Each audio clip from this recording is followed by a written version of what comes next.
Coming up on this edition of the Black Vault Radio, former Defense Intelligence Agency analyst Dr. Irena Scott steps into the vault. With an eclectic background in various scientific fields, Dr. Scott has taken on the history of the UFO phenomenon, and she is here to share her insight about the topic and the discoveries she has made. You can't get in and investigate because it's so secure. Only been 4 or 5 people that's ever been inside. And I was lucky enough to be inside the base. But then I saw what looked like a meteor a long ways away. And then this thing came over the trees. And it definitely, I was definitely wrong and she was definitely right. He had a real sincere interest in UFOs. He'd spend his own time and money investigating things, and he went beyond what his job was. But it also had the ability to go so fast you couldn't see it.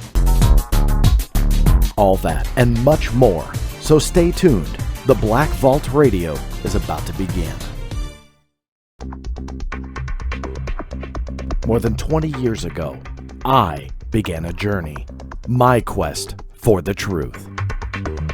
My name is John Greenewald, and I have hammered the United States government with Freedom of Information Act requests trying to get answers.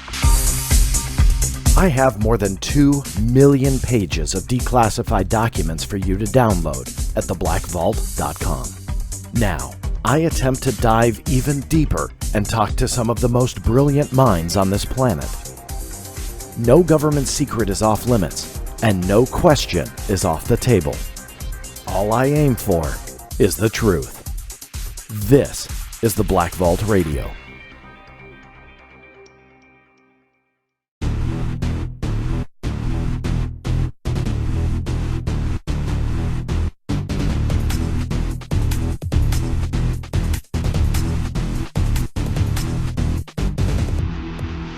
That's right, everybody. This is the Black Vault Radio. I am your host, John Greenewald Jr. As always, thank you so much for tuning in and making this your radio show and podcast of choice, at least for the next, hour and 51 minutes or so anyway. I know that there's a lot of options out there, and I am amazed that this is episode number 25. That's right. After 25 episodes, people are still listening. Thank you all for doing that. As you could tell by that number, I'm still relatively new with this show, even though I did start it last year with episode number 1 and my guest, Stanton Friedman. I have tried my best to make this the best show that I can, something a little bit different for you all. I know that, like I say every episode, there are a lot of choices out there, so I want to make this worth your while. Not only are my guests probably the biggest draw for you to listen, I do try and have other information and tidbits that you can learn from throughout various audio segments. And again, I've tried to tweak that format to make it the best that I can for all of you. So I hope you do enjoy this show. Thank you for tuning in for 25 episodes now. I'm really, really amazed at the support and the letters that I receive about this show, about the guests, and about the information that all of you learn. It's not always puppies and rainbows and compliments, but that's okay. It's creating dialogue, and that's why I started this show, and that's why I put it out there for all of you to listen to, and I hope you do enjoy it after 25 episodes. Here's to 25 more, here's to 100 more, here's to 1,000 more. In fact, here's a quick congratulations to my buddy over at Fade to Black. Mr. Jimmy Church just posted his 1,000th episode.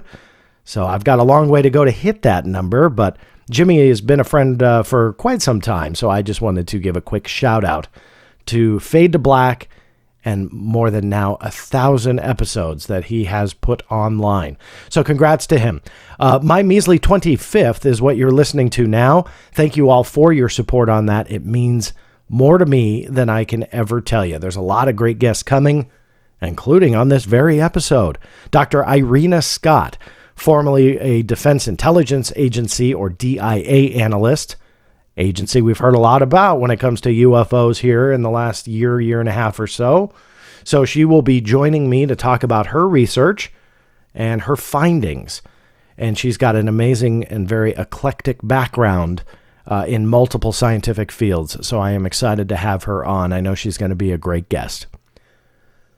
I also want to thank you all for your support in my book, which now the clock is really getting close to the tick down on the launch date of April 15th, 2019. That is when a very large truckload of envelopes will be going out from at least my location. I know Amazon will be set to ship all of their orders. The response to my book being released is something that, I'll be honest with you, I was not expecting. When I was approached to write this book, I had no idea, very much like this radio show, I had no idea if anybody would care to read it. I didn't know people would care to listen when I started this radio show. Call it insecurity, but also call it, just recognition to the amount of options that you have out there to listen to and to read. So I wasn't sure what was going to happen when this book was published. It was a lot of work. It was a culmination of the top documents in the last 22 years of research since I entered this field. The outcome was something I was really proud of, but again, just had no idea what the response would be. It has been amazing. I just want to thank all of you who have placed a pre-order already. Thank you for that support. And I, just so you know, I created something very special to me. There's a kind of a personal reason. There's great history behind it, but I minted a challenge coin. You don't have to buy it. This is just a special package. If you want to pre-order the book, you can do so with this challenge coin. But there's a personal reason I did it. I've talked a little bit about it on this show, but also I just love the history. I think we really do have to challenge ourselves. Even if you're 150% full-fledged believer, I am an advocate for challenging what we believe and why we believe it. I challenge myself every day, and especially with this field. I'm talking about, life-wide, no matter what it is, I try and challenge myself. But when it comes to this field, we need to do that. We need to ask questions, even though the answer might not be something that we want to have said to us or told to us or proven to us. And so that's why I minted this challenge coin, to challenge all of us who want to learn more, even if your mind is made up in UFOs or aliens, right? There's not a period there. There's a comma, because there's a lot more to be determined here. There's a lot more that we need to discover. There's a lot more that we need evidence of. And so this book is really just that. It is kind of the tagline, and I'm paraphrasing a little bit here because I don't have the exact line in front of me. But essentially, what I am not offering you is the smoking gun. That is not in this book. What is in the book is a box of bullets when you find it. And the way I describe it in the book, and I'll describe it to you now. For me, the smoking gun is not that one document that says aliens are real and UFOs are proof of that. For me, the smoking gun is different for all of us. Some of us just need testimony. Some of us just need photos. Some of us just need videos. Some of us just need documents. Some of us need all of that. Some of us just need their own personal experience. My whole point is the smoking gun varies from person to person. And it makes me cringe when books and videos and documentaries start touting that they have the smoking gun. Because if you know anything about UFO research, even just a little, the smoking gun really isn't there in the grander sense of what that is supposed to mean. But for each of us personally, it is different. And so that's why I created the challenge coin, was to challenge all of us to find what that smoking gun is for themselves, for us. And this book is that starting point. It is that box of bullets that allows you to really go, wow. And towards the end of the book, I start taking on the skeptics, taking every viable explanation that they have ever given for the UFO phenomena. And yes, I say plural because, well, there's multiple aspects to it. I do believe that there's multiple facets to the phenomenon itself. So I do say phenomena. I take them on and just, in my opinion, using facts, logic, science, and common sense, show that the alien theory is one of the only ones that actually makes sense. And let me correct myself. It's kind of the only one that makes sense. So what I do in the book is take you on that journey through all of what I consider bullets for my smoking gun and show them to you and say, look, anybody can verify this. This is not hearsay. Here you go. This is what it is. That's what I mean by the box of bullets. And hopefully you will take the challenge to figure out what that smoking gun is for you. That's why I minted that coin. That is why it is available to you.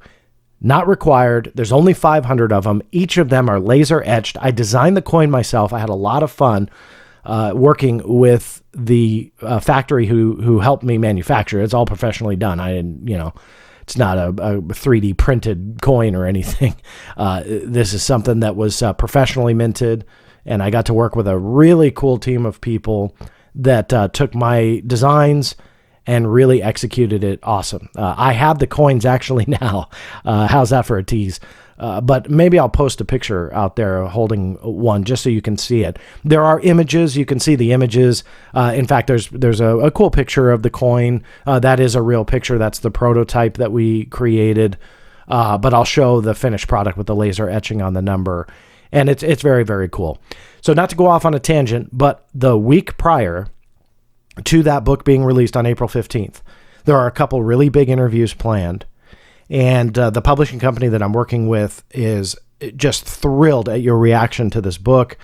They are putting a lot of time and energy in getting the word out. I will be on Coast to Coast AM with George Norrie on April 11th. I'm going to be honest with you and say, if you want one of those coins, get it well before that date. At this point, they will sell out. It's just a matter of what date prior to the book. I will be very, very surprised if they last until April 15th, just because the response already has been overwhelming. And I'll be honest with you, they're kind of almost gone. So when I start doing some of these interviews the week prior, I'm fairly confident those coins are gone. If you are interested in it, you don't have to, again, buy the coin. But if you are interested in buying and pre-ordering the book, that way you will get one of the first envelopes that go out. You can do so at www.insidetheblackvault.com. So again, that's insidetheblackvault.com. If you don't see the package with the coin, I'm sorry to say that you missed out. If you see it, they're still available. I did program that shopping cart that it is real time. So the minute they sell out, it will vanish from the site. It is not manual. I will not give you a call and say, oops, they will disappear. So if you see it, grab it. I really appreciate it. All proceeds obviously go to support the Black Vault. So again, that's insidetheblackvault.com. Stay tuned for Dr. Irena Scott. She's coming up in just a moment, but really quick, TBV Overtime. That is a brand new segment on the radio show. It will not be in every episode, but we're starting it in this one.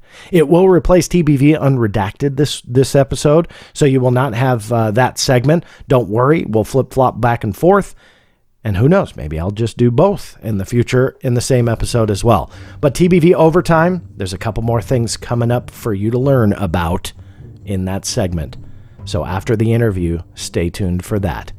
Speaking of that interview, Dr. Irena Scott, stay tuned.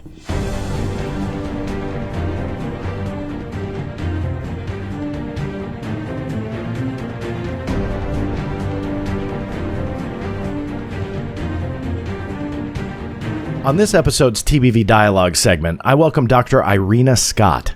Dr. Scott received her PhD from the University of Missouri College of Veterinary Medicine in Physiology, did postdoctoral research at Cornell University, and has a professorship at St. Bonaventura University. Her MS was from the University of Nevada. Her BS was from Ohio State University in astronomy and biology, and she has done research and teaching at the Ohio State University College of Medicine and the University of Nevada.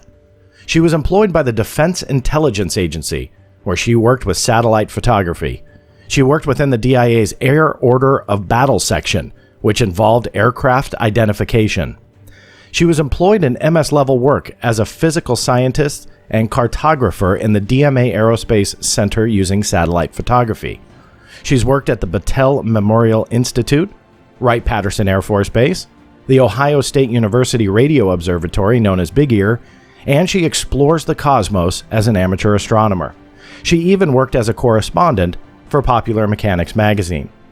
Dr. Scott also has a long history in UFO research, publishing various papers, articles, and 3 books on the subject, most recently Sacred Corridors, Secrets Behind the Real Project Blue Book, Wright-Patterson Air Force Base, Roswell, Battelle, Memory Metal, Dr. J. Allen Hynek, and UFO Cover-Ups. Say that 3 times fast. Dr. Scott, thank you so much for joining me here on the Black Vault Radio.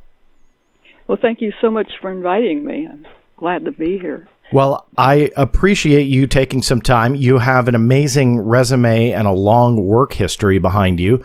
So it's going to be fun to kind of pick your brain here for the next hour. Before we get into your newest book, obviously your work within the Defense Intelligence Agency, you might not be able to get into everything that you did, but can you kind of explore a little bit about the work that you did and give us an overview of the Air Order of Battle section? Yes. This was for the DIA, and it was photo work, photogrammetrical analysis or photo interpretation.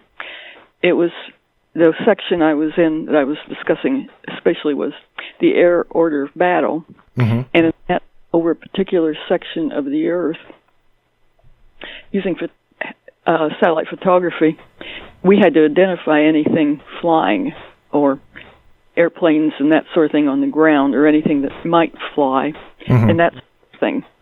And so we had a big section of the Earth where we were supposed to identify any type of aerial object. And your work with them was around what time frame? It was in 1968 for that particular section. I had 5 years in with the Aerospace Center and then the DIA, and I had different sections. But for that time, that was the position I had. And obviously, I wanted to point out your work with the DIA in that particular section, simply because then you got into UFO research. Now, where did that fall into the time frame of you doing that DIA work, working with aircraft identification, and then you found yourself with an interest in UFOs? When did that come about? My interest in UFOs probably came about when I was a very young kid. My sister and I, when we were really young, had some kind of a weird experience, which we didn't understand for years and years and years, and then read about that type of thing as belonging to UFOs. And I always had an interest in astronomy. I tried to get into astronomy and majored in it and things, but I couldn't because I was a female. And whenever I applied, they said, no, we're not going to give you an application, you're a female. Wow. And so I went into something else, and what I first went into was cartography. That was at the Aerospace Center in St. Louis. And why I was interested in that was that they were mapping the moon and other planets. And so that was close to astronomy. And so I thought I'd go into that, but instead I got a security clearance, and I was working on Earth. And then I got very high security clearances above top secret, and I transferred to the DIA in Washington, D.C., and that's the Air Order of Battle is one of the places I wound up working. Interesting. Let me ask you a quick question on what you just said about the above top secret thing, because I've seen varying explanations for this, and maybe you can help me understand it. I thought that that there was nothing above top secret, that it was just compartmentalized in different ways, but it was all considered top secret. Within the DIA, so are there levels above top secret when you had worked there? If I can ask that? Yeah, I think now it's called Sensitive Compartmentalized Information, SCI. And the type of clearance I had was a part of that. But there were several types of clearances, and each one is for these were the code words that were above top secret clearance. Mm-hmm. But if you have a particular code word, it's just for that particular thing. So that mine was for satellite photography of identifying particular aircraft in particular place. I see. Yeah, we see that on declassified documents a lot, where you see top secret / and then a code word, and that obviously is what you're referring to. We see that a lot. And in fact, just a quick note for listeners, sometimes those particular code words remain classified for many, many years, and you'll get the declassified document, but the actual code word still remains classified, which to me is just fascinating history. But I appreciate you fielding that question, because it's always been kind of a big misconception on what exactly that all means. So let me take you back to when you were talking about an experience you had younger. Can you elaborate on that? Was that a UFO sighting then, essentially, that you had when you were a kid? Yes, about the code words. At this time, the code word for my clearance is no longer classified, but the material is still classified. So interesting. Just thought I'd mention that. Yeah, when my sister and I were real young, she was about 4 and I was about 6. Mm-hmm. We were, very poor country people in a farmhouse, in an old family farm with neighbors too far away to see. It was night, a very clear night in the summer, mm-hmm. and we were sleeping in the attic room on opposite sides, and I woke up, and there was this little thing flying around the room. It didn't blink. It looked like hot metal. Inside your room? Inside our room. Okay. I neither of us have any idea how it got inside or why we both woke up. I didn't know she was awake either. And so it was flying around. And this was before either one of us had heard of UFOs or anything like that. So we didn't have any framework to understand it with. But what we did understand was that it seemed to be guided. We had furniture in the room, and there was an attic room with walls that sloped up and came together in the ceiling about 3 feet apart. And it was flying around. If it came to a wall or something, it would turn maybe a foot ahead of time before it got to it. It got pretty close to both of us as it moved around the room. It would fly up and down and back and forth in sort of a browsing motion. And it got close to us. And I had no idea what it was, but I recognized that, at that young age, I think we both recognized that this wasn't something mechanical because it seemed to be guided or sensitive to its surroundings. Then, after it flew around the room for a while, it flew up to the ceiling, and it made a right-hand turn. It didn't hit the ceiling or even touch the ceiling. Mm-hmm. It flew along the ceiling, and we had a chandelier in the middle of the ceiling, which was turned off. And without feeling where anything was, it just very smoothly went to a distance away from the chandelier and circled it between the chandelier and the walls, but it didn't touch anything or feel anything. It just seemed to know where it was. It circled for quite a while, and then it made just a perfect geometrical spiral down under the chandelier. At that time, we both became absolutely terrified and started shrieking and ran from the room so hard that we hit each other and fell down the stair steps and ran to our parents, and they didn't really believe us. Mm-hmm. But it was such a terrifying thing, even though we had no background on anything about UFOs or anything else, that a lot of my family always remembered it. And we didn't interpret it as UFOs because at that time UFOs were like airplanes or something big. Mm-hmm. They weren't tiny little things flying around somebody's house. And so many years later, I read an article by Jenny Randalls of the UK, who talked about bedroom visitations and bedroom sightings, that small children will have sightings of small objects, and later they grow up, many of them, and have repeat sightings. And that's kind of what happened to us. We were a little bit different, though, because we had the childhood sighting together, and then we had an adult sighting together. The same type as an adult where it was in a room, or was this outside? No, this was outside. Okay. Now, before you get into that, let me just ask you just kind of a skeptical question, if you don't mind. I mean, you're obviously incredibly in tune with nature. I love following your Facebook posts because you post a lot of your trail camera footage that you live in that kind of traverse the area that you live in. I love those videos. I know I told you off the air, but for those who don't follow Dr. Scott online, definitely look her up on Facebook if you like that kind of stuff, because it's very, very cool to see all the wildlife go up to her camera. So that being said, make sure you look up Dr. Scott on social media and follow her. But the reason why I wanted to bring that up is, let's say, here we are years later, you saw this as a kid. What connects what you saw in your bedroom to the UFO phenomenon versus, let's say a, firefly or something got into your room? Like, dispel that kind of potential explanation for me.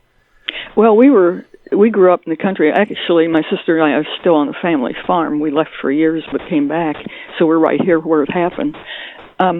We were very familiar with fireflies and things like that when we were kids, because we'd seen them all the time. This wasn't anything like a firefly because, for one thing, a firefly blinks and it has a certain flight pattern and things like that. Mm-hmm.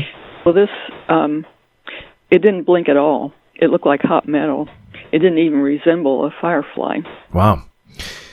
And so, and thank you for that. So obviously you had another sighting while you were an adult. Talk about that a little bit. What did you guys see outside? Well, this is something that I still have questions about. What we saw later was we were in Ohio. When we grew up, I was working for the job I told you about, the DIA in Washington, D.C., mm-hmm. and she was taking postgraduate work at Drew University in New Jersey. And we decided, since we were on that end of the country, that we wanted to drive up and see the New England states. And so I took some coworkers and drove up to where she lived and picked her up and took some pictures of everybody. And we drove on to Boston. Mm-hmm. We got to Boston. It was daylight. And so we drove up Route 3 into New Hampshire. And later I discovered we were in the same place where part of the Hill abduction took place. Yeah, Betty and Barney Hill, that's right. Yeah, and so we came back to, the last thing in our minds were UFOs, and we really didn't know anything about UFOs. I wasn't into it or anything then. Mm-hmm. We hadn't even talked about it. But as we were leaving Boston, we couldn't find a place to stay. Everything was filled up, and they didn't have cell phones back then.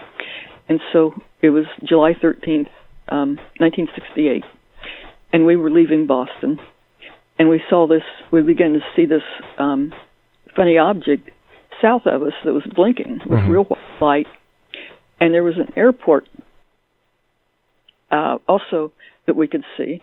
We couldn't see the airport, we could see the planes. It was Norwood Memorial Airport, and while we were watching this object, we could also see the airplanes coming in from the east and landing at the airport, and we saw the lights and everything. And this was lower and real white, and it didn't look anything like an airplane.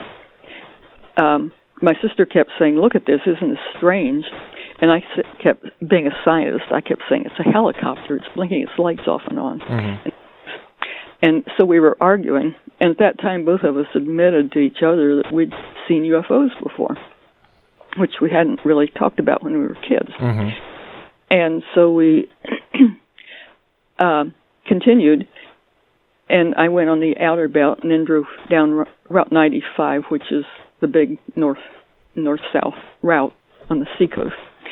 And there was woods on one side of the car, and in this woods I saw this thing that looked like a transparent, like a basketball made out of glass, and it had a light in it, and the light was going through a spectrum of different shades of blue and red. Mm-hmm. And I had no idea what it is and what it was, and as we were driving by, the inside of the car lit up in green, and I was mystified. I looked all over. I couldn't see green any place. I was looking for a beam. I couldn't see a beam, and the light on the side of the car wasn't green. It was about maybe 50 or more feet away. I'm not too sure. It was in a woods. And so I was mystified by that. And then we kept on going, and this thing was ahead of us. Mm-hmm. And my sister kept saying, look at this, this is strange. And I kept saying, well, if that were anything strange, like a UFO, well, you know, the newspapers and the police and everything else would be out watching it. So I thought it couldn't possibly be anything. And so as we drove along, finally my sister started shrieking at me to stop, stop, stop. And she said it was going to go over the car. Well, I stopped and I pointed my hand out the window, and I was going to say, look, it's a helicopter. And I was going to be right. Mm-hmm. But then I saw what looked like a meteor a long ways away, and then this thing came over the trees, and it definitely, I was definitely wrong, and she was definitely right, but I didn't take time to apologize to her. And she said later, when we discussed it many years later, that at that time, another light came down from the object and shone in the car. Well, I was by the window, and so she would look across the car, and so that's probably why she saw it, and I didn't see it. But it was this thing that was low and very slow moving. It had 7 windows, and we thought they were windows, and these were blinking in a pattern. And anybody'd say, well, that's a blimp. Yeah. On our farm here, we have a freeway right through the farm, and it's a blimp route. And we were used to seeing blimps from when we were kids. Mm-hmm. Seen them with lighted windows and lighted, you know, sides and everything else. And so we were very familiar with blimps. This was soundless and just nothing like a blimp. And at that time, I had a camera in my car and high-speed film in my trunk. I mean, high-speed for that day and age, which was 3,000 ASA. Mm-hmm. So it was a Polaroid, and so I began loading.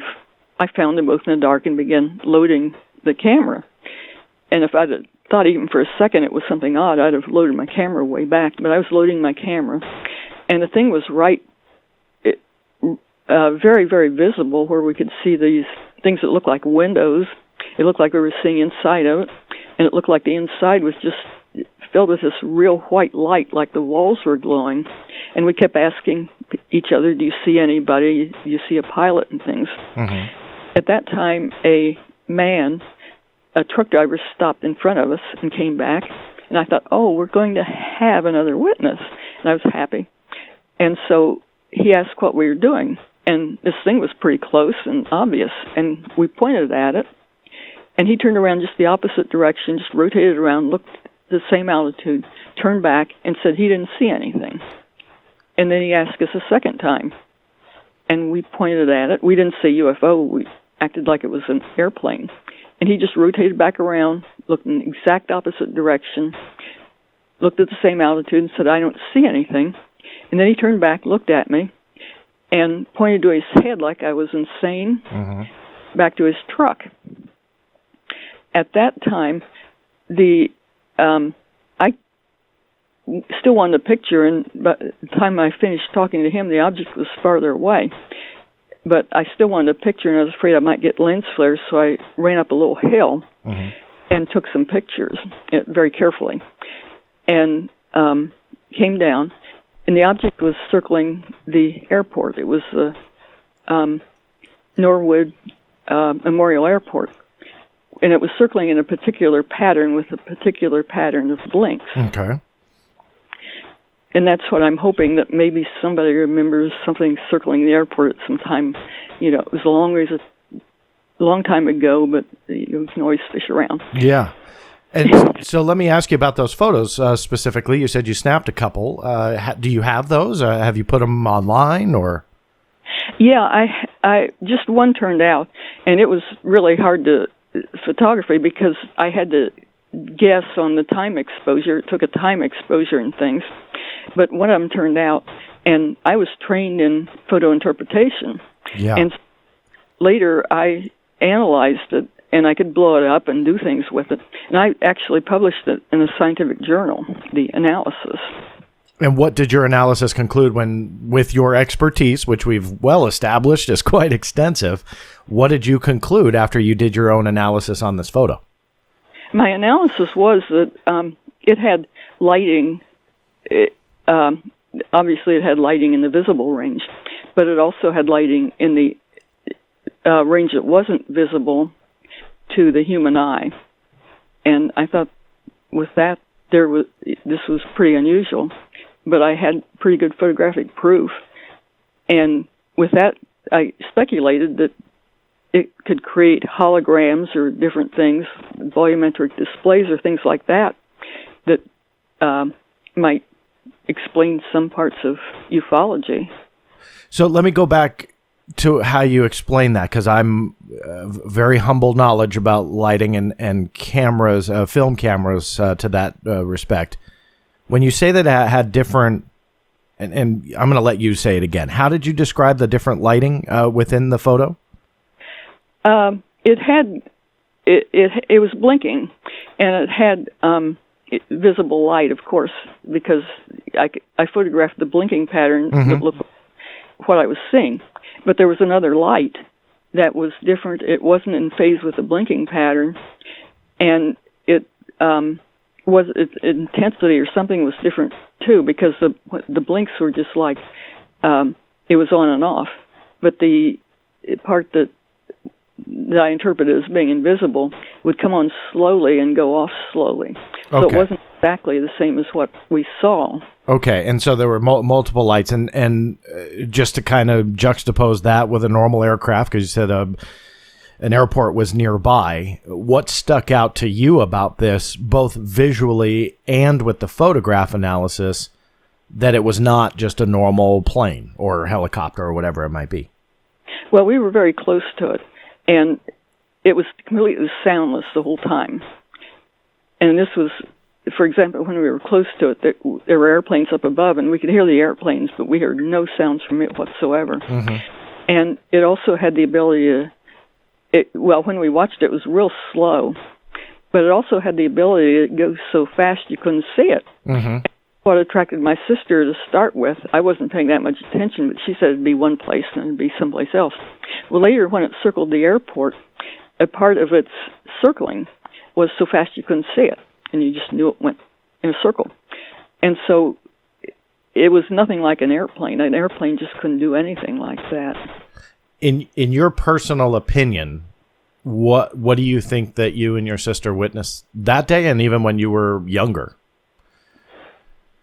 In my personal opinion, I would call it a UFO, and I'm still trying to figure it out. Still trying to figure it out. Well, I can see why those two experiences created such an interest within you. I've never had a UFO encounter, so that's why I'm always fascinated by those that have, because my drive is driven by just curiosity. Obviously, you had experiences, which has led you to write multiple books, multiple papers and articles, and you've done extensive research. Now, I want to talk a little bit about your book, Sacred Corridors. What is the idea behind your newest book? What exactly do you explore? What I'm basically exploring in all my books is evidence that UFOs may be real. And in this book, my focus is Project Blue Book. I worked in several places where Project Blue Book took place. And I have documents from work in those areas, and also I had worked and been in secured area in Wright-Patterson Air Force Base, which is also where part of it took place. And so I was just publishing the documents and the photographs and things I had material on. Now, is this public record that have been in the Project Blue Book archives, or did your access within Wright-Patterson Air Force Base give you access to certain things that maybe didn't make it into that public collection? Well, Wright-Patterson is very, very secured. It's probably the mecca of ufology, because it's where Project Blue Book took place, and it's also where the Roswell debris came.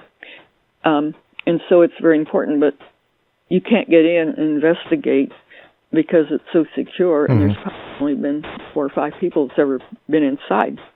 And I was lucky enough to be inside the base, and I was lucky enough to be able to drive around and photograph some of the places of note that other people have talked about in books where they interviewed informants. And I was actually there where I could see some of the places that people discussed as of note and interest to ufology. Yeah. Yeah, it is a very secure base. I've talked about it a little bit in a very past episode. I don't recall which episode number. I'll dig that up for everybody. But the short of it is I actually got to go to Wright-Patterson Air Force Base filming a History Channel series that I had produced. And it was a very secure base, like you said. And you can't just walk around investigating things, as you also mentioned.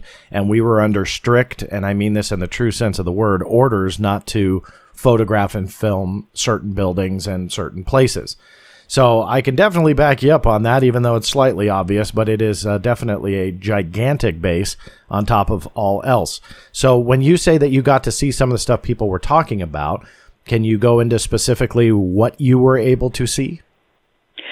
Well, they have these stories about the crypts and vaults and things under Wright-Patterson, and they've have informant interviews and things of people that have been in them and seen them and things, and said that the Roswell debris might be there, that other debris might be there, that bodies might be there. Well, I wasn't in any of those, but I was able to drive around and see other things that have been reported, such as at one place they've described a big vault in a certain place that's underground. Mm-hmm. And I was able to photograph digging there once. It was in a secured area, which it wasn't like pavement or something. It was like they were deep digging. Mm-hmm. And it was in the area of where the reported vaults would have been. And so I had some pictures of that. And they also talked about these big vaults underground where trucks could enter and drive around through these vaults. Well, I actually found some big doors and a big ramp into a building in a secured area where it looked like trucks could very well enter the building. Mm-hmm. And that sort of thing. It looked like it was heavy duty. Was there a lot of legend and lore while you were there between the Wright-Patterson Air Force Base personnel and contractors and so on about what really was going on? Or did this just kind of seem like standard procedure that they're digging gigantic holes with huge ramps and classified areas? Well, I mainly went by what informant information from other people's books. One place we saw was what's called the Blue Room. Have you heard of that? I've heard the rumors, yes. And this was where Goldwater was turned away from by Curtis LeMay when he asked about seeing it. He was very strongly rebuffed, and several other people had asked to see it. It was supposed to be a place that housed UFOs and debris and things like that. And Freedom of Information request that was reported in the book by Carey and Smith, a book called Area 51, reported that what's called the Blue Room is the NASIC building, and I was in it. So I was actually in the Blue Room. But it's not a room anymore, it's a whole building. And when I was there, I didn't know that this was what would be considered the Blue Room. So I have to ask, if you can answer, you were in this Blue Room, what was in it? The part I saw just looked like a normal office building. I didn't see the whole place, but it was very secured, of course. Yeah. And it was extremely secured because it was in a secured area. It had many extra layers of security beyond that. So you could definitely tell it wasn't a normal building at Wright-Patterson. I mean, obviously the legend and lore about the Blue Room is that is physically where the alien bodies are and physically where the crash debris is. Of course, there are 1,000 different variations of exactly what is in the Blue Room. But since you were there and inside of it, or at least in the vicinity of where this quote unquote room would be in this building, does that sound right to you? Did you walk away once you really learned about what was there going, yeah, I bet you that stuff is there? Well, we actually attended a UFO meeting there and had some interesting things happen. But it had security that wasn't just around the building. It seemed to be some distance off, too. And it made me wonder if maybe there's a lot of stories that there's a vault under it. And I kind of wondered if the fact that it had security from such a long distance away, that maybe the security was for the vault, too, and maybe that was evidence of a vault under it. Potentially where they're keeping all of this stuff. Now, you said a UFO meeting. Is this going back to the Project Blue Book era? Because obviously that, as you pointed out, was the home of Project Blue Book. Did it tie into that, or was this something else? No, it was that. I knew the archivist at Wright-Patterson at that time, and he was having a reunion of Project Blue Book personnel. And so another person he invited us and took us into that building, and we attended a meeting. And there were some interesting things because, for example, a person, we of course didn't have a security classification, but he took us, so we were escorted, so we could go anyway. And in the meeting, a person asked him if everything about Project Blue Book was now declassified, and he said yes. They didn't ask or anything. And so somebody stood up and asked and said, well, he'd heard that some parts weren't declassified. He'd heard that there were like gunshot, whatever you call them, photos. Gun camera footage? Yeah, that's what I meant, gun camera photos and things. And he said everything was declassified, and that man had questioned him. And then he said, I have to remind you that there's people in here with no security clearances, and that was us. And that made me suspect that, there's more. Yeah. Yeah. What year was this, timestamp-wise, when they did the reunion? It was either 1973 or 1974. I see. And out of morbid curiosity, were people like Dr. J. Allen Hynek there? I know you talk about him in your book as well. I'd talked to him, but I think he died before that. I didn't realize that, to be honest with you.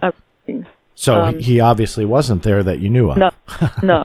All right. Was there anyone else of note from the Project Blue Book era that you got to meet and got an impression of? I didn't meet him, but they had films of the people. He showed some films of the people, like the people that were head of Project Blue Book, like Quintanilla, and I think Ruppelt.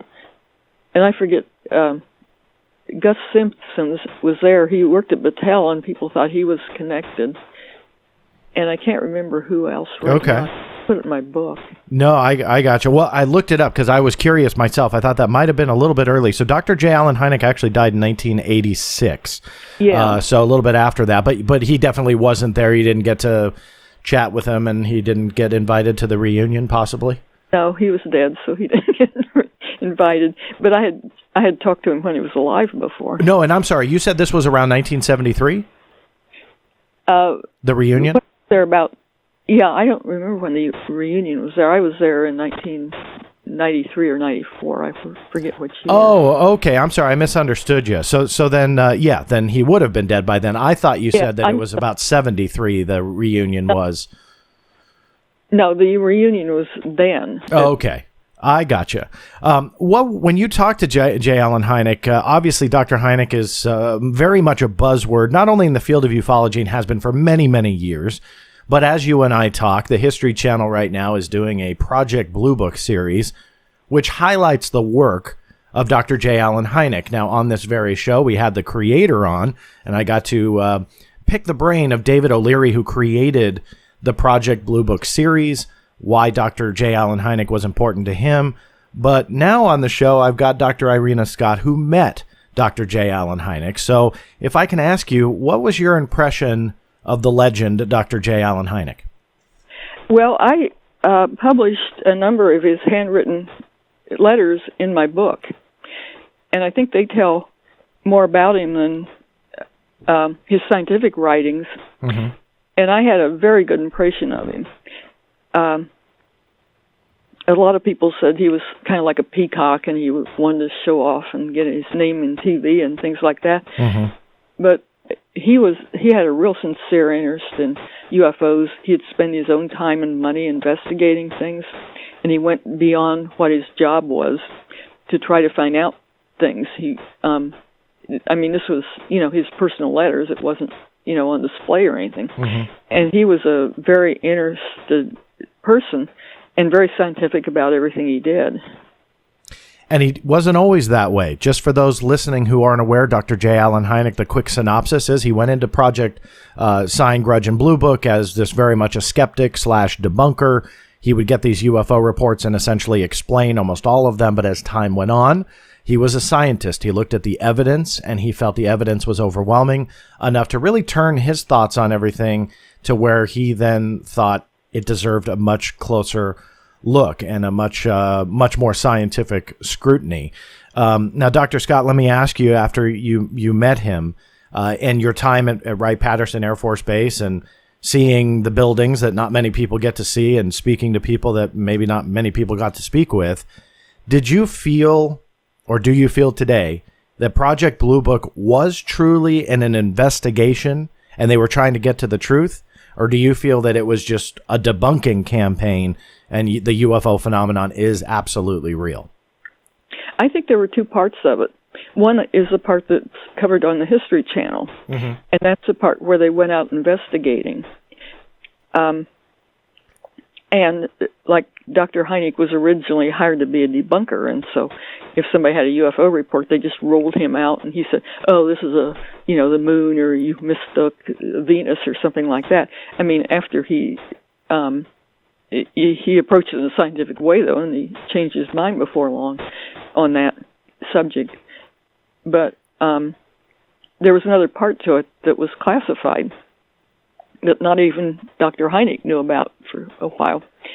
And that was what they did with the information from the investigations.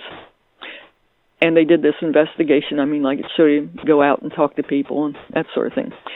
But they also developed this form for witnesses of UFOs to fill out. Mm-hmm. It had real discrete information, like how many objects did you see at once, how long did you watch them, what colors did you see, and real good questions that had discrete answers. Mm-hmm.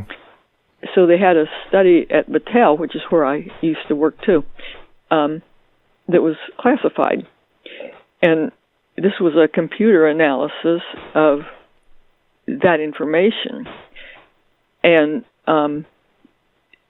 they did a real good analysis because Battelle's a top scientific organization, mm-hmm. and it showed that like less than one chance out of a billion that UFOs aren't real. That there were a very high probability from their data that the UFO phenomenon exists. And this was classified, and the only reason anybody wound up knowing about it was because there were some leakers, one leaker or more, I don't know, but that got the information out about it. And when was that Battelle study done?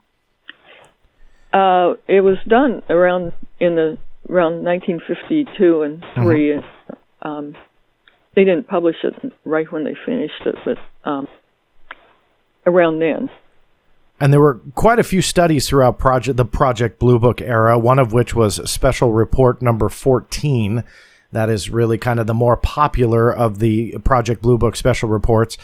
For the audience that doesn't know about that specific report, can you explain exactly what it was And I know that you explored it in your book and uncovered a few mysteries about it, I believe. Yeah, it was done by Battelle Memorial Institute, and this was a statistical study that I just mentioned, that it showed a very high probability that UFO phenomenon is real. And that's the one study that nobody knows about. They did some other studies, and these were chiefly debunking studies that were just if somebody saw a UFO, they were to say, well, this doesn't exist. And that's what the unclassified part of Project Blue Book was, too. But this is the only part that actually was a real scientific study, the Special Report number 14. And it was statistical. It was very well done by scientists using standard statistics and with a good questionnaire and good data input. And obviously they concluded, like you pointed out, that the UFO phenomena was real, and yet they continued to debunk it all the way through 1969. Why do you think there's a disconnect between that statistical analysis by Battelle, and I actually thought Battelle did a different report than Special Report 14, but you're saying that that was the same study, right? So far as I know. Yeah, okay. So then why do you think that there was a disconnect with the military where you had this verifiable statistical analysis that shows the phenomenon was real, and then they just continued to debunk it and essentially just try to explain it away? I mean, what was the root, do you feel, of that cover-up? Well, with the Special Report 14, they changed this. They got the results. Then they apparently didn't like them and started fudging things.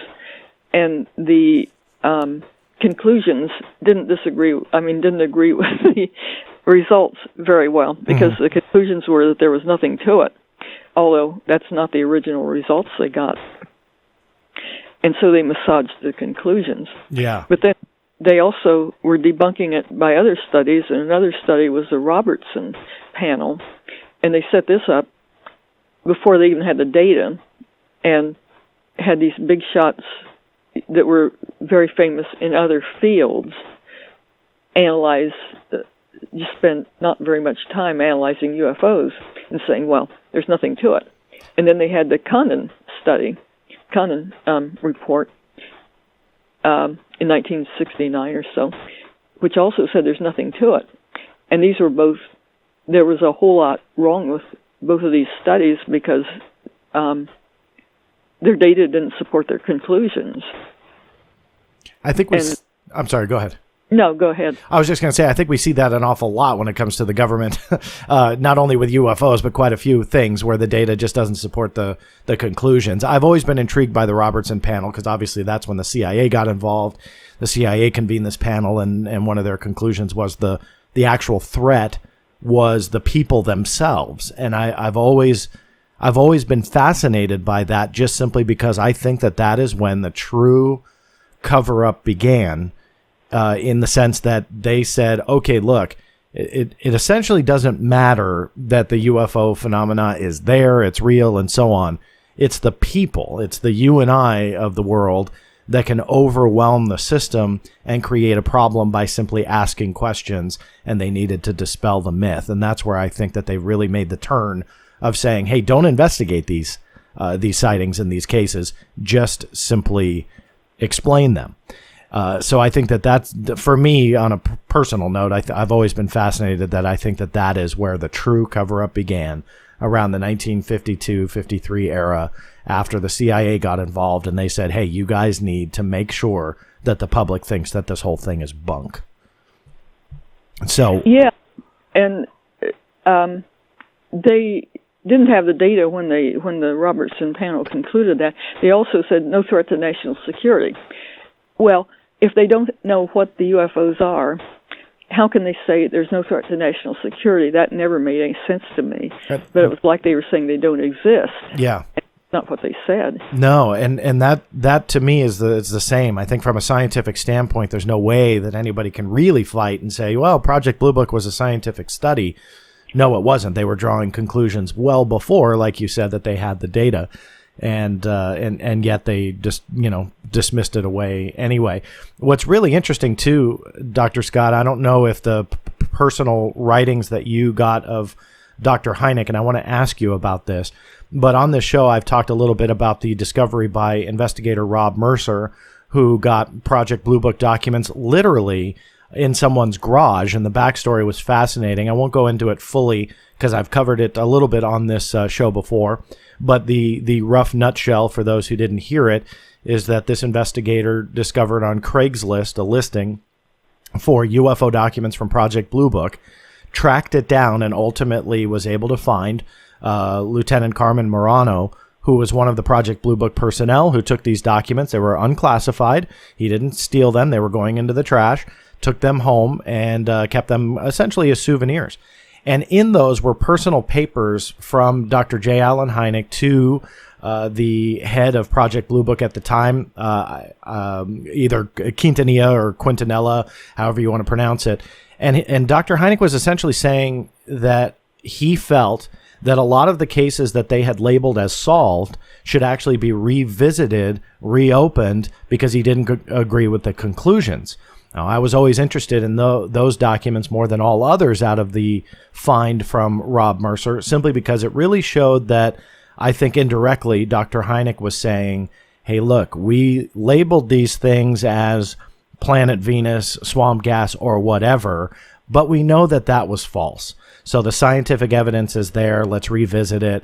And Quintanilla said, no way. You got to stop doing this.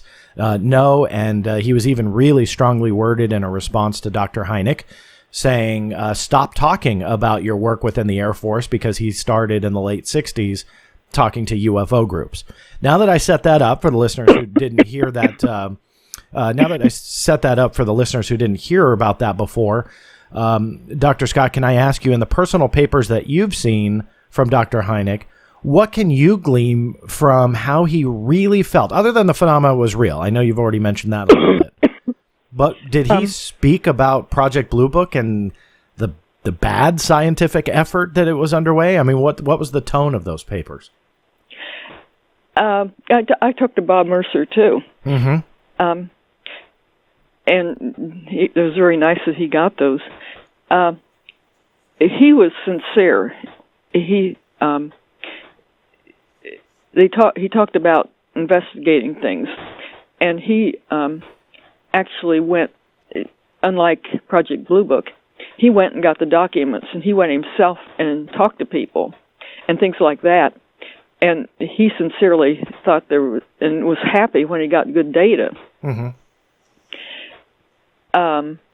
And I guess I quoted a number of places in his books where he criticized the work that other people had done, and such as Condon, who, Condon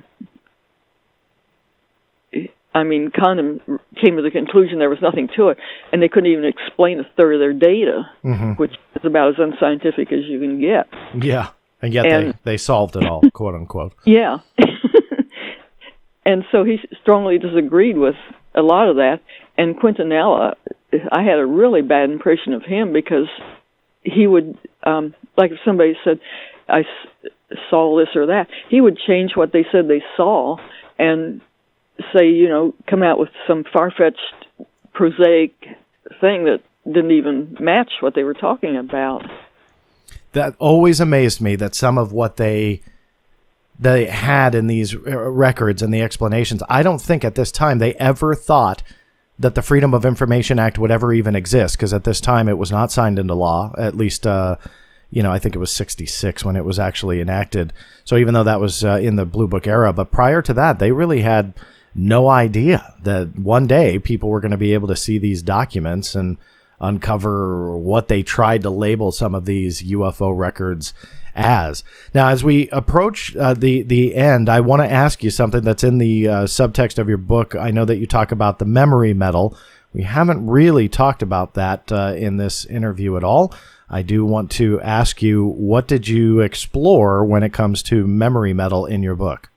Well, at the Battelle study, it was a statistical study, and they had a psychologist design the form, with other people to get real discrete information put in the computer for the computer study.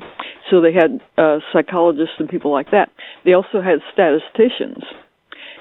But who actually is on record as having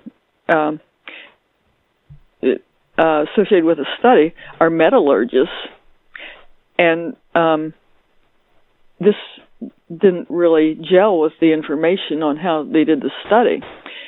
So they didn't know why they were metallurgists. And people speculated that, they've always speculated that material came from either Roswell or some crash in New Mexico to Wright-Patterson. And then Battelle Memorial Institute had the world's top metallurgists. They worked on the Manhattan Project and everything. They were just the tops. And so there's a lot of speculation that maybe material went from Wright-Patterson to Battelle. And the fact that these people were metallurgists that did the study made people wonder whether that was a part of the study, because the part that came out through the leaker was the statistical study. But working at Battelle, another person I had talked to this man that had talked to a man that a metallurgist there who was a manager and had good clearances and everything. And this was in 1952 when the study was going on, and it was secret, so nobody knew about it. But he told this man just very informally, if he said anything formally, he'd be fired for a security violation, but that he was working on metal that may have had something inscribed on it that came from a crash in New Mexico. And what he described was like the Roswell material. Wow. In a way. And so I didn't publish. He told the person in around 1952 or something when the whole thing was classified, and I reported it in a local publication in 1994. At the time he told it, nobody knew about Roswell either. That was something that was forgotten in 1947 and never revived until 1980 or something. So he wouldn't have interpreted that as being from Roswell. But anyway, I reported it in 1994. And then in the book by Carey and Smith, Witness to Roswell, they reported that what I had written about this man that talked about material. And it went on the internet. It was all over the internet for a long time that this might be memory metal.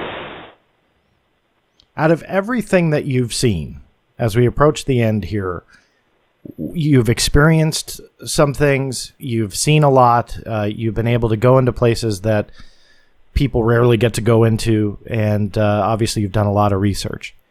Do you feel, and maybe you cover this in your book as well, that there is a smoking gun behind all of this? Is there one thing that sticks out over all else that tells you, hey, we are dealing with a extraterrestrial phenomenon here? It's hard to say because I'm in science, and that's my background. Yeah. And to me, the SR-14 study with its highly significant results impressed me a whole lot. But the reason I'm more impressed is due to my own experience, and that's people that have their own experience have a different viewpoint, I think, on things than people that don't. Yeah. Yeah, I think it's hard for people that don't have the experience to come to grips with some of the conclusions that those with experiences have come to. But what's interesting about your backstory is not only do you have those personal experiences, but you have a very, and I mean this complimentary, a very eclectic scientific background where you have a lot of experience in various aspects of of different scientific fields. And yet you're still here, you're still researching the phenomenon, you haven't dismissed it. That to me, I think is really telling. Why do you think that more scientists aren't, even those without experiences, why do you think more scientists aren't out there in the forefront of this saying we need answers? There's some, there's just not a whole lot. What do you think the fear is? Losing their job and being a laughing stock if you say, you're deep in science and you say, oh, I see UFOs. well, you're going to be harassed. Yeah. And the one person I talked to, I communicated with quite a bit, was named Harley Rutledge. He was a physics professor and head of the department at Southern Missouri University, and he did a real intense study on UFOs with stations and scientists manning the stations and equipment and everything. And he did a real good study, which showed a lot about UFO phenomena, and certainly said that this exists and that there's proof and that they took pictures and that sort of thing. And I think that was a real good study that plus SR-14, I think, are the best studies that had ever been done. What do you think's next for the field of UFO research as we get into 2019, 2020, and well beyond?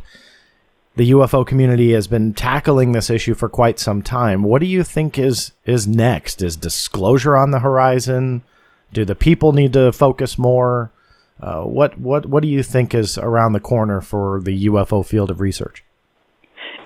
Sometimes I think it depends on the UFOs, because I don't think the government could really disclose anything unless they had some form of control over the UFO phenomena. Like if they said, well, we know all about it and all that. Well, how do they prove it? Yeah. Unless they can actually get a UFO and fly it around and show people, or, it lands or something. And so I would say part of it depends on how much the UFOs are disclosing about themselves. But another part, I worked in satellite photography, and I imagine that now they probably have really good satellite photography, and I imagine, I suppose they can take videos and have directional cameras on their satellites and stuff, and I imagine they can probably get some pretty good photographs of UFOs. So they probably have a lot, more information, but I don't know about the quantum theory and everything else, which, seems to fit with a lot of UFO phenomena, that maybe we need more information on the quantum theory to understand UFOs. So do you think the whatever the phenomenon is, and I will have one last $1 million question for you, but real quickly, do you think that whatever this phenomena is, and I say plural, that there's multiple aspects to it, but do you think whatever it is calling the shots? Do you think Big Brother, the United States government, is calling the shots? Or do you think that we really just don't have all the answers yet, and that's the national security risk? I don't think we have the answers, because I think when they develop something, they usually put it into use.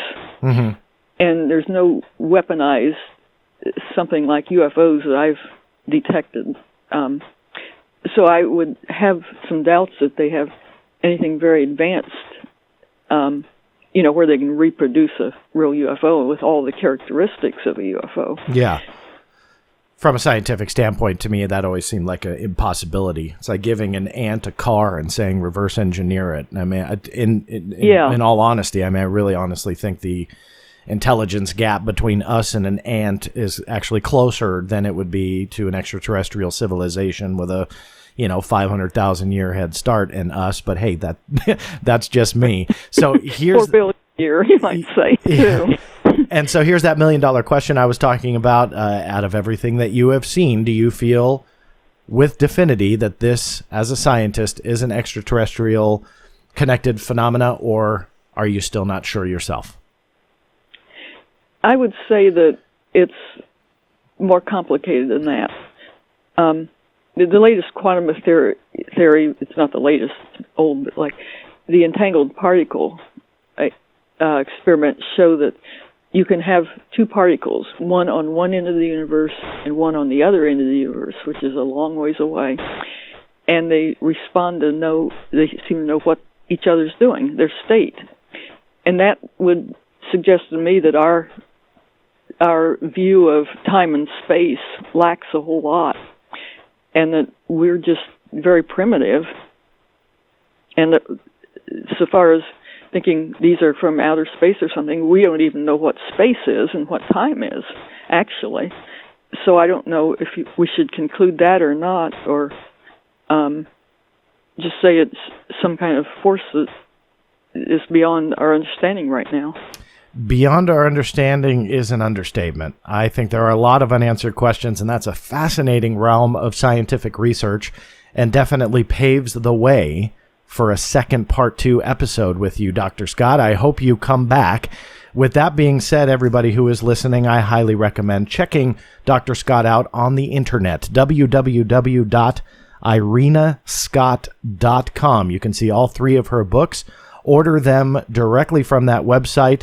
I highly recommend you also follow her on social media. You can check her out on Facebook, listed under Irena Scott, and I will make sure that all of that is listed in the show notes page at www.theblackvault.com/show notes. Just scroll down to this episode, and you will find all of those links that we've talked about and much, much more. Dr. Scott, I really do appreciate your time and your expertise in fielding my questions and stuff and trying to unravel the mystery for us all. I really do appreciate it.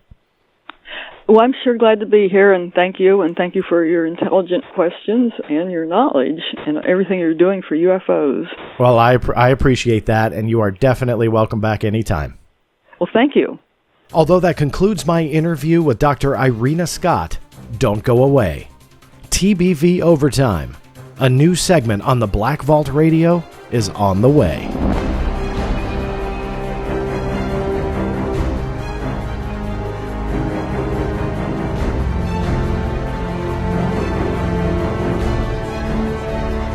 This is TBV Overtime, a brand new segment on the Black Vault Radio.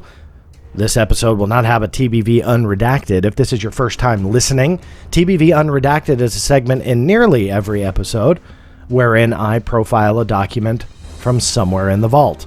Sometimes it will coincide with the guest. Other times, it has absolutely nothing to do with the guest. It's just a really cool document. Well, I decided, because there are a couple things I want to deal with, to do a segment, TBV Overtime. This is obviously for, some extra information. You've heard the interview with Dr. Irena Scott. She was a great guest. Again, special thanks to her. TBV Overtime is a few more things that I wanted to deal with that will become old as the days and weeks tick on and aren't as relevant anymore. So I figured I would throw in a segment where I can talk about a few things that you guys may want to hear about. Now, first and foremost, I want to update you from a previous episode. If you recall, if you've been listening, that I was banned from Facebook for a post from more than 6 years ago.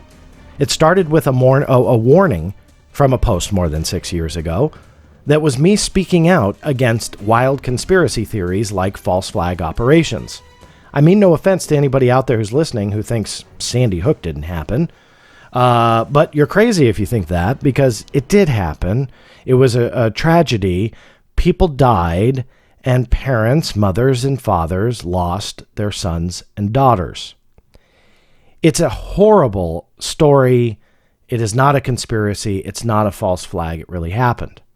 So I posted out there how silly those types of theories are, but not only on top of being silly, with no supporting evidence. Anybody can find coincidences, by the way.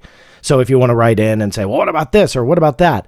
Look at any event, I guarantee you'll find a coincidence. That does not equal a conspiracy.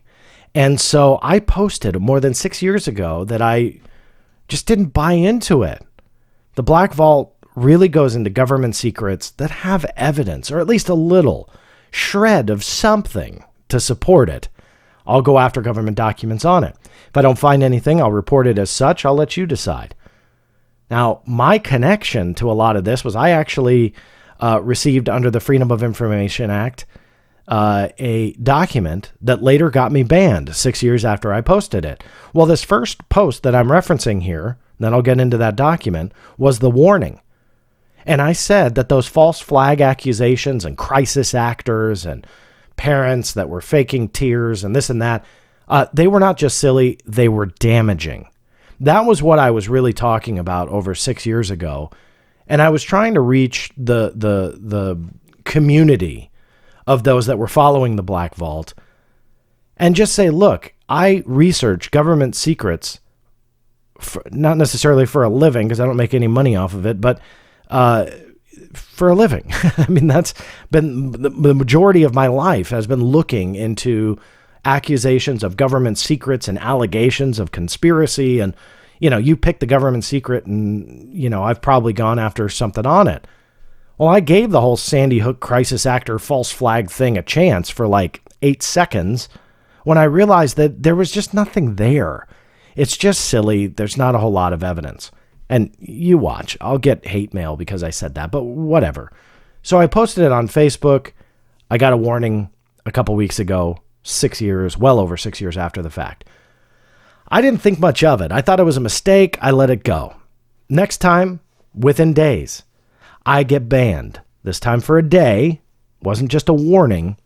I get banned because Facebook says that I violated their terms of use policy because I posted a public record document. That's what I referenced a couple minutes ago. And I tarnished the image or hurt the character of Adam Lanza. Now, Adam Lanza, if you don't know, is the guy who shot up that school.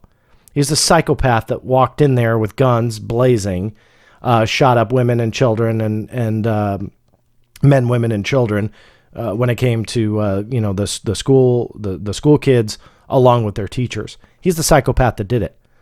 I posted this public record that I received under the Freedom of Information Act, and it coincided with a picture of Lanza, which was widely circulated in the media. This was not anything inappropriate. It was his school photo, again, widely circulated. Looked like a mugshot already. The guy was just a creep. But I posted that. Somehow, I hurt his character with my post, and 6 years after the fact, poof, I got banned. While I sat through that ban, I informed you all of it. I recommended you all subscribe to the different Black Vault platforms like Twitter, YouTube, some of the other ways you can follow, those being the main ones, just in case that this would happen again. I never thought that it would happen again. And within days, it happened again. They targeted me on a post yet again, more than 6 years ago, yet again, about the Sandy Hook disaster. No, it was not a violation then, and no, it's not a violation now. I tried to report it that it was a mistake. The form barely worked. It errored out for about a week. When I finally was able to submit it. It didn't really matter. My ban was lifted anyway. But you can't fight it. And here I am trying to post public verifiable records and documents, and that's it. And I'm speaking out against what I think Facebook is cracking down on. So I thought that maybe, quite possibly, it was just simply a mistake. That it was some kind of bot that was going through the posts and this and that. But at this point, I just don't think it. Either I'm being targeted, not to sound paranoid, because I know this is going to sound weird. Either I'm being targeted for posting these verifiable documents, or there is just something really wrong with how Facebook is picking and choosing the posts that they're warning people over and ultimately banning. So I'm bringing this up again just to tell you guys, if I go dark and the pages disappear, make sure you follow some of those other avenues like Twitter and YouTube and so on, because this is getting out of hand. This is getting insane for them to crack down. Now, I've said it in the past and I'll say it again. Facebook has the right. I don't agree with that in this instance, but I stand by what I've said. I do mean it. They have the right to pull the plug on anybody they want. The problem is I didn't do anything wrong. Most of the people that complain about their First Amendment rights and this and that are the ones that are screaming about rebellion and, creating damaging conspiracy theories, all of which I spoke out against. And that is what's getting me in trouble. And on top of that, posting public record documents. That first one, when I was speaking out against conspiracies, that was just the warning. But it was the government document that got me banned. That's what's very scary in this day and age. Now, if my pages get deleted and I'm banned indefinitely from Facebook, will I have a place to go? Of course. And I hope you guys all follow me on those other avenues to do so, like Twitter and YouTube and so on.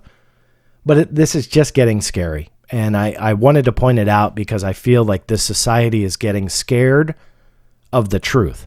Honestly, that sounds like paranoia, but I'm a prime example. I was banned for posting public record documents, not wild conspiracies. And yet that somehow violated the rights of, in my opinion, a proven school kid killer.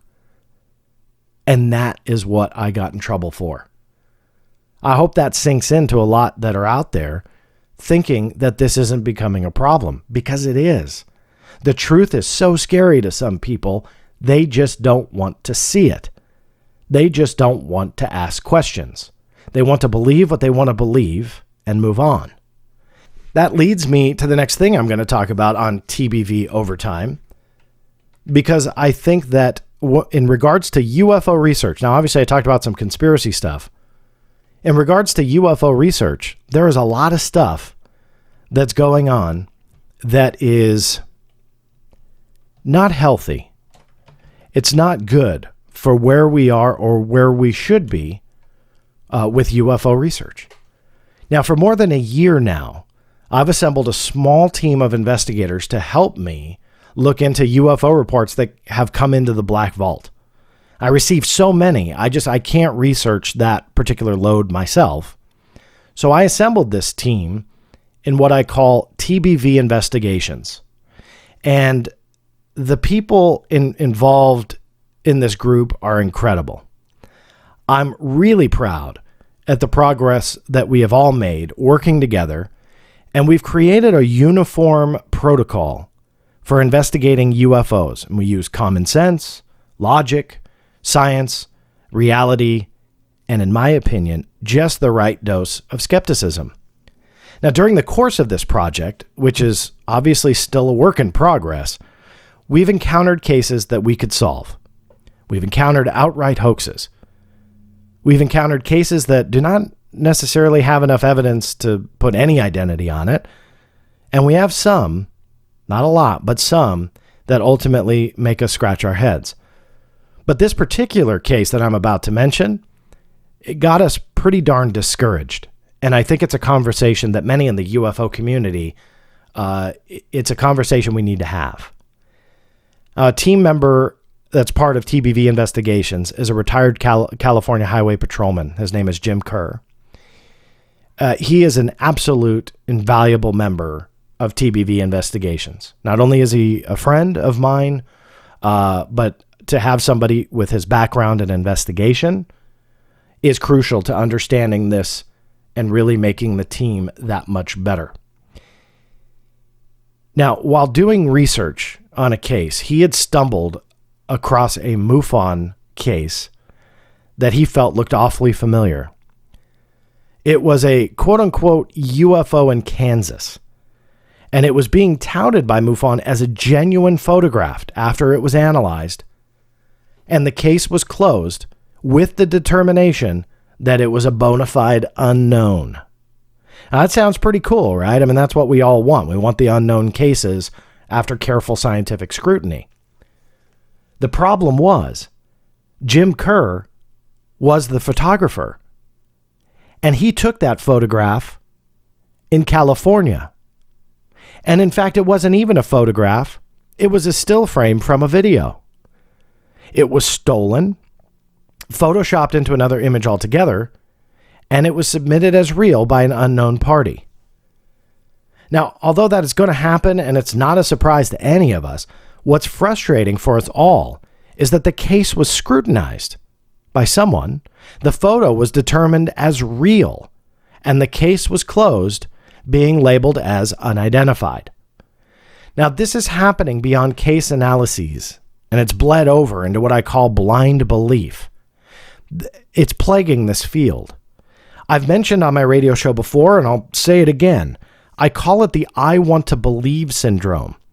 The I want to believe syndrome is where we sacrifice logic and reasoning for the sake of just simply believing in something without proper vetting, investigation, or a proper analysis.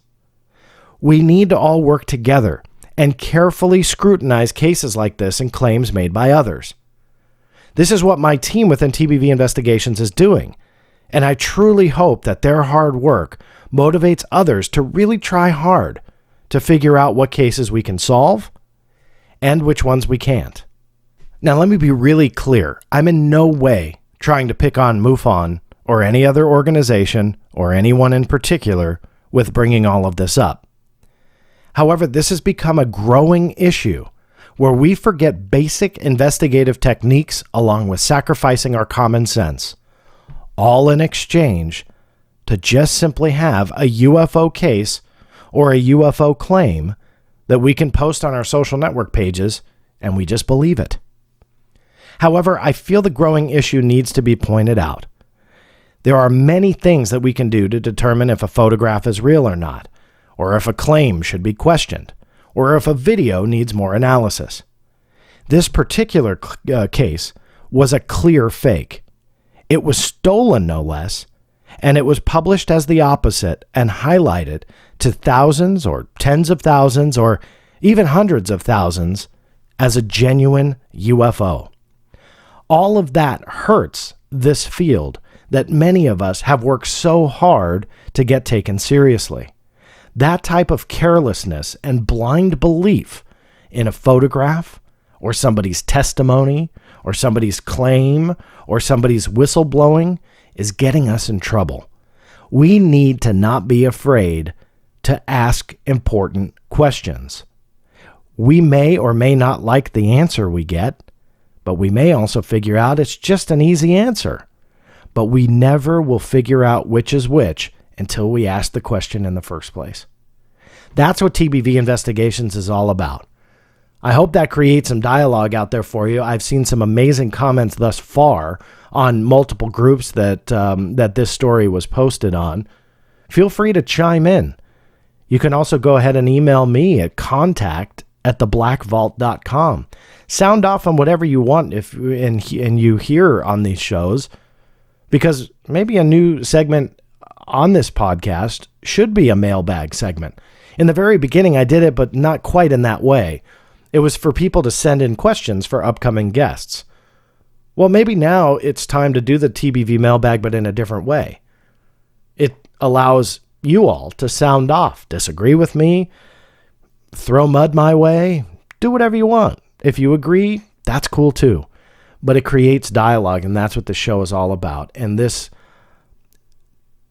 story, I think, should be highlighted, that we all of us, no matter what banner we fly on our websites and social media and so on, no matter which banner we operate under, we're all on the same team.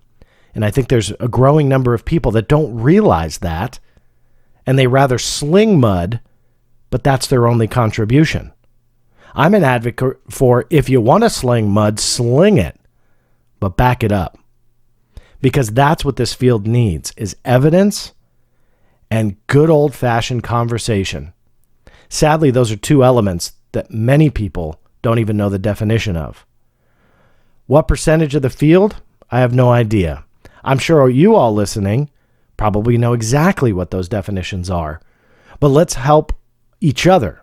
We work together and spread the word out there, because only then will we finally get some real answers.